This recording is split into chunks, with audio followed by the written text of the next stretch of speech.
നമ്മുടെ നിസാം ബഷീറിന്റെ ഡയറക്ഷനിൽ നമ്മുടെ റോഷാക്കിന് ശേഷം ആ നെക്സ്റ്റ് മൂവി ഐ നോബഡി ആ സിനിമ കണ്ടു. നമ്മുടെ പൃഥ്വിരാജ് സുകുമാരനും പിന്നെ നമ്മുടെ പാർവതി തിരുവോത്ത്, അശോകൻ അങ്ങനെ കുറച്ച് നല്ല കാസ്റ്റിംഗ് കുറേ നല്ല ഇഷ്ടംപോലെ കാസ്റ്റിംഗ് ഈ സിനിമയ്ക്കകത്തുണ്ട്. പിന്നെ മ്യൂസിക് ആയിട്ടുള്ളത് ജെക്സ് ബിജോയാണ്. എൻ്റെ മോനെ ഒരു രക്ഷയില്ല. അമ്മാതിരി ഐറ്റം ചെയ്തിട്ടുള്ളത്. തുടക്കം തൊട്ട് ടു ദ എൻഡ് വരെ പുള്ളിയുടെ അഴിഞ്ഞാട്ടമായിരുന്നു. ഒരു മ്യൂസിക് ആ ബാക്ക്ഗ്രൗണ്ട് സ്കോറും കുറെ പാട്ടുകളൊക്കെ ഉണ്ട്. എല്ലാം ഒരു ഫ്രഷ് ഫീലായിരുന്നു. സംഭവം കേട്ടപ്പോൾ എല്ലാം ആ ഒരു ഇംഗ്ലീഷ് പാട്ട് അങ്ങനത്തെ ടൈപ്പ് പാട്ടുണ്ട്. ഇംഗ്ലീഷ് ആ ഒരു ഇതിൽ പോകുന്ന ഒരു പാട്ടുണ്ട്. പിന്നെ ഹിന്ദി പാട്ടുകൾ ഒരു 1, 2 ഉണ്ട്. പിന്നെ ലാസ്റ്റ് അവസാനം ഒരു നൈസ് ഒരു സോങ് ഉണ്ട്. അതൊക്കെ അടിപൊളിയായിരുന്നു. പ്ലേസ് ചെയ്യിക്കുന്ന സ്ഥലവും എല്ലാം അടിപൊളിയായിരുന്നു. പിന്നെ സിനിമോട്ടോഗ്രഫി, സിനിമയുടെ ഫുള്ളി സിനിമ ഫസ്റ്റ്ലി ഞാൻ പറയാം സിനിമ എങ്ങനെയുണ്ടെന്ന് ചോദിച്ചു കഴിഞ്ഞാൽ എനിക്ക് സിനിമ നല്ല വർക്കായി. സത്യം പറഞ്ഞ സിനിമ എനിക്ക് നല്ല വർക്കായി. കാരണം വെച്ച് കഴിഞ്ഞാൽ കുറച്ച് നെഗറ്റീവും കാര്യങ്ങളൊക്കെ കേട്ടിട്ടുണ്ടായിരുന്നു സിനിമയിൽ. അങ്ങനെ കേട്ടിട്ട് തന്നെയാണ് പോയത്. പക്ഷെ എനിക്ക് സിനിമ അത്യാവശ്യം നല്ല വർക്കായി സിനിമ. കാരണം വെച്ച് കഴിഞ്ഞാൽ അതിന്റെ മേക്കിംഗ് ആണെങ്കിലും അതൊരു വെറൈറ്റി ടൈപ്പ് മേക്കിംഗ് ആയിരുന്നു. അതിൽ ചെയ്തിട്ടുള്ള ഒരു ഫൈറ്റ് സീൻസ് ആണെങ്കിൽ ഫൈറ്റ് സീൻസ് ആക്ഷൻ സീക്വൻസ് ഒക്കെ അന്യായമായിരുന്നു. അടിപൊളി ആക്ഷൻ സീക്വൻസ് ആയിരുന്നു സിനിമയ്ക്കകത്ത്. കാരണം അതിൽ ചെയ്തിട്ടുള്ളത് ആ ഒരു ടൈപ്പിലാണ് ചെയ്തിട്ടുള്ളത്. ഒരു ഒരു ആക്ഷൻ സീക്വൻസിനൊക്കെ ഒരു എന്താ പറയാ ഒരു ഫ്രഷ്നെസ്സും ഒരു അങ്ങനെയൊക്കെ തോന്നും നമുക്ക്. സ്ഥിരം നമ്മൾ കണ്ടു മടുത്ത സാധനം അല്ലാതെ കുറച്ച് ഫ്രഷ്നെസ് ഒക്കെ നമുക്ക് തോന്നും അത് കണ്ടോണ്ടിരിക്കുമ്പോൾ. അങ്ങനെ ഒരു ടൈപ്പ് ഫൈറ്റ് സീൻസ് ആണെങ്കിലും പൃഥ്വിരാജിന്റെ ഒരു ക്യാരക്ടർ എനിക്ക് ഭയങ്കര ഇഷ്ടപ്പെട്ടു. പൃഥ്വിരാജിന്റെ ഒരു അടിപൊളി ക്യാരക്ടർ ആയിരുന്നു സിനിമയ്ക്കകത്ത്. നല്ല രസമായിട്ട് ചെയ്തിട്ടുണ്ട് ആ ക്യാരക്ടർ. പിന്നെ പാർവതി തിരുവോത്ത് അടിപൊളി പെർഫോമൻസ് ആയിരുന്നു. പെർഫോമൻസ് വൈസ് എല്ലാവരും അടിപൊളിയായിരുന്നു. ഇനി ഒരാളെ എന്നല്ല, എല്ലാവരും അടിപൊളിയായിരുന്നു. പിന്നെ സിനിമയെ ഫുള്ളി ഞാൻ പറഞ്ഞില്ലേ ബിൽഡ് ചെയ്ത് കൊണ്ടുവയ്ക്കുക മ്യൂസിക്കും അതിന്റെ ഒരു സിനിമോട്ടോഗ്രഫിയും കാര്യങ്ങളൊക്കെയാണ്. പക്ഷേ ഫസ്റ്റ് ഹാഫിനെക്കാളും എനിക്ക് സെക്കൻഡ് ഹാഫ് ഇച്ചിരി എനിക്ക് ഡൗൺ ആയിട്ട് തോന്നി. പേഴ്സണലി എനിക്ക് അങ്ങനെ തോന്നി. കുറച്ച് ഡൗൺ ആയിട്ട് സിനിമ ഫീൽ ചെയ്തു. ഫസ്റ്റ് ഹാഫ് ആ തുടക്കമൊക്കെ പറഞ്ഞൊരു സാധനമുണ്ട്. പൃഥ്വിരാജ് പറഞ്ഞിട്ടുണ്ടായിരുന്നു തുടക്കത്തിൽ ആ ഒരു സംഭവമൊക്കെ. അതൊക്കെ എനിക്ക് നല്ല ഇഷ്ടപ്പെട്ടു. തുടക്കം ആ ഒരു കൊണ്ടുപോയിരിക്കുന്നത് അത് നല്ല രസമുണ്ടായിരുന്നു. തുടക്കത്തിൽ കേട്ടപ്പോൾ നമ്മൾ വിചാരിച്ചു വോയിസ് മാറി വരുന്നതാണോ എന്ന്. അങ്ങനെ കണ്ടുകൊണ്ടിരിക്കുമ്പോൾ ആരെങ്കിലും ചിന്തിക്കുന്നുണ്ടെങ്കിൽ അങ്ങനെ ചിന്തിക്കരുത്. ഒരു സർപ്രൈസ് നല്ലതാണ് സംഭവം. അങ്ങനെ കണ്ടുകൊണ്ടിരിക്കുമ്പോൾ ഞാൻ കണ്ടുകൊണ്ടിരുന്നപ്പോൾ തുടക്കത്തിൽ ഒരു വോയിസ് ഓവർ വരുന്നതും അത് കാണിക്കുന്നതും തമ്മിലൊരു ബന്ധമില്ല. ഞാൻ വെച്ച് ഇനി അവർ മ്യൂസിക് മാറ്റിയിട്ടതാണോ? ഇവർ പരസ്യം കയറ്റിയിട്ട സമയത്ത് സിനിമ കയറി വന്നതാണോ? അങ്ങനെയൊക്കെ ചിന്തിച്ച്. പക്ഷേ അത് സിനിമയിലെ കൂടെ പൊക്കോണ്ടുന്ന സാധനമാണ്. അത് നൈസ് പരിപാടിയായിരുന്നു. അതൊരു വെറൈറ്റി പരിപാടിയായിരുന്നു. പിന്നെ ആ തുടക്കത്തിൽ ആ കുറച്ച് സീൻസൊക്കെ നമ്മളെ നല്ല രീതിക്ക് ഹുക്ക് ചെയ്ത് നിർത്തും.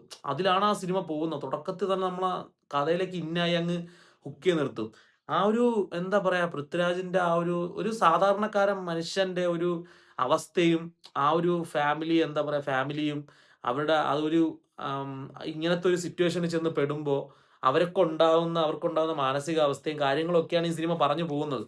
ഇപ്പൊ അവരെ ആ നാട്ടിലുള്ളവരാണെങ്കിലും അവരെ കാണുന്ന വിധവും അവരെ എപ്പോഴും കണ്ടുകൊണ്ടിരുന്ന ആൾക്കാരെ അതിന് ശേഷം കാണുന്നൊരു വിധമൊക്കെ ഉണ്ട്. അതൊക്കെ എന്താ പറയാ അടിപൊളിയായിട്ട് അതിൽ ചെയ്തിട്ടുണ്ട്. പക്ഷെ സിനിമ അത്യാവശ്യം നല്ല രീതിക്കൊരു എന്താ പറയാ ലാഗും കാര്യങ്ങളൊക്കെ ഉണ്ട്, ഇല്ലെന്ന് പറയുന്നില്ല. നല്ലൊരു എനിക്ക് അത്യാവശ്യം നല്ല വലിച്ചു നീട്ടിയ പോലെയൊക്കെ സിനിമ എനിക്ക് ഫീൽ ചെയ്തു. മീൻസ് റൺ ടൈം ഇച്ചിരി കൂടുതലായിട്ട് തോന്നി. പക്ഷേ ആ സിനിമ ഫുള്ളി നമ്മളെ പല സ്ഥലത്തും നമ്മളെ ഹുക്ക് ചെയ്ത് നിർത്തുന്നുണ്ട്. അത് മ്യൂസിക് ആയിരിക്കാം, അതിന്റെ സിനിമോട്ടോഗ്രഫി ആയിരിക്കാം, മേക്കിംഗ് ആയിരിക്കാം, എന്താണെന്നറിയില്ല. പക്ഷെ നമ്മളെ നല്ല രീതിക്ക് ഹുക്ക് ചെയ്ത് നിർത്തുന്ന കുറേ ഫാക്ടേഴ്സ് സിനിമയ്ക്കകത്തുണ്ട്. അങ്ങനെ നല്ല രീതിക്ക് തോന്നി. പിന്നെ ഞാൻ പറഞ്ഞില്ലേ പെർഫോമൻസ് വൈസ് ക്ലൈമാക്സ് ഒക്കെ നൈസ് ആയിരുന്നു. ക്ലൈമാക്സ് ഒക്കെ എന്താ പറയാ അതുവരെ നമ്മൾ ആ രീതിക്ക് നമ്മളെ കൊണ്ടുപോയിട്ടുണ്ട്. പിന്നെ ഓരോ പോർഷനിലുള്ള ആ ഒരു എന്താ പറയാ ബാക്ക്ഗ്രൗണ്ട് സ്കോറും പിന്നെ പൃഥ്വിരാജിന്റെ പെർഫോമൻസും അടിപൊളിയായിരുന്നു.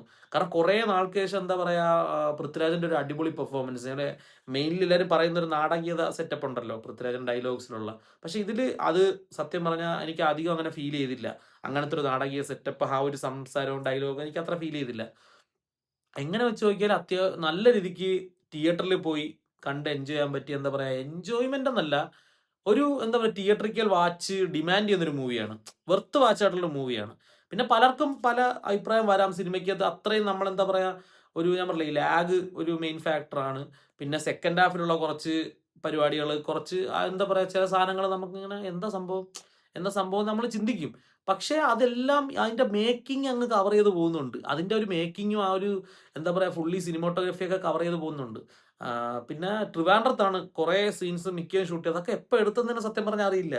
അതാ ഞാൻ ചിന്തിച്ചുകൊണ്ടിരിക്കുന്നത്. നമ്മുടെ സാബല്യ കോംപ്ലക്സ് പിന്നെ പാളയം നമ്മുടെ യൂണിവേഴ്സിറ്റിക്കകത്ത്, പിന്നെ പാളയം ജംഗ്ഷൻ, അങ്ങനെ കുറേ ജംഗ്ഷനിലും ക്രൗഡ് സീൻസ്, അത്യാവശ്യം നല്ല ക്രൗഡഡ് സീൻസ് ഒക്കെ എടുത്തിട്ടുണ്ട്. ഇതൊക്കെ എപ്പോഴും എടുത്തതെന്ന് പോലും സത്യം പറഞ്ഞാൽ അറിയില്ല. ആ സീൻ കണ്ടപ്പോഴാണ് ആലോചിച്ചാൽ ഇതൊക്കെ എപ്പോൾ എടുത്തു എന്നുള്ളൊരു ഫീൽ തോന്നി.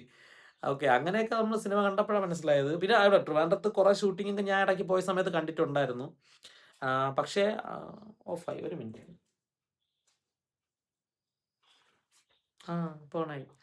ആ അങ്ങനെ അങ്ങനെ കുറേ സീൻസ്, അങ്ങനെ ട്രിവാൻഡ്രത്ത് ഇഷ്ടംപോലെ സീൻസ് ഉണ്ടായിരുന്നു. അങ്ങനെ ഓവറോൾ നോക്കിക്കഴിഞ്ഞാൽ തിയേറ്ററിൽ വാച്ച് ഡിമാൻഡ് ചെയ്യുന്ന അത്യാവശ്യം നല്ലൊരു മൂവിയാണ് ഐ നോബഡി. എന്തായാലും നിങ്ങൾ തിയേറ്ററിൽ പോയി പറ്റുമെങ്കിൽ കാണാൻ ശ്രമിക്കുക. മേക്കിംഗ് ആണെങ്കിലും അതിൻ്റെ ഒരു ബാക്ക്ഗ്രൗണ്ട് സ്കോറും അങ്ങനെയൊക്കെ ഉള്ളൊരു എന്താ പറയുക ഒരു ഹോളിവുഡ് സിനിമയിലൊക്കെ വരാൻ കണക്കിനൊരു ഒരു മേക്കിംഗ് ലെവലിലാണ്. മീൻസ് ഒരു വെറൈറ്റി ടൈപ്പ് മേക്കിംഗ്, ചില സീൻസിലൊക്കെ ഉള്ളൊരു കട്ടും കാര്യങ്ങളൊക്കെ ഉണ്ട്, എഡിറ്റും കാര്യങ്ങളൊക്കെ ഉണ്ട്. അതൊരു വെറൈറ്റി സംഭവമായിരുന്നു, അടിപൊളിയായിരുന്നു. അത് ചിലടത്ത് ആ ഇന്റർവെൽ സമയത്ത് വരുമ്പോൾ ഒരു കട്ടും കാര്യങ്ങളൊക്കെ ഉണ്ട്, ആ ഒരു സീൻസ് കാണിച്ചു പോകുന്ന. അത് കൊള്ളായിരുന്നു, നല്ല രസമുണ്ടായിരുന്നു. ഇച്ചിരി ലാഗ് പരിപാടിയാണെങ്കിലും നമുക്ക് കണ്ടിരിക്കാൻ നല്ല രസമുണ്ടായിരുന്നു. ആ സീൻസും അവർ ചെയ്തിരിക്കുന്ന സാധനം നമ്മളവർ പിടിച്ചിരുത്തുന്ന കുറേ സംഭവം ഉണ്ടായിരുന്നു. അങ്ങനെ കണ്ടിരിക്കാൻ പറ്റിയ ഒരു ഒരു വെർത്ത് വാച്ചായിട്ടുള്ളൊരു മൂവി ആയിട്ടാണ് എനിക്ക് ഫീൽ ചെയ്തത്. നിങ്ങൾ കണ്ടിട്ടുണ്ടെങ്കിൽ നിങ്ങൾ അഭിപ്രായം പറയും. കണ്ടില്ലാത്തവർ ആഗ്രഹം ഉണ്ടെങ്കിൽ പോയി കാണും. Okay, by.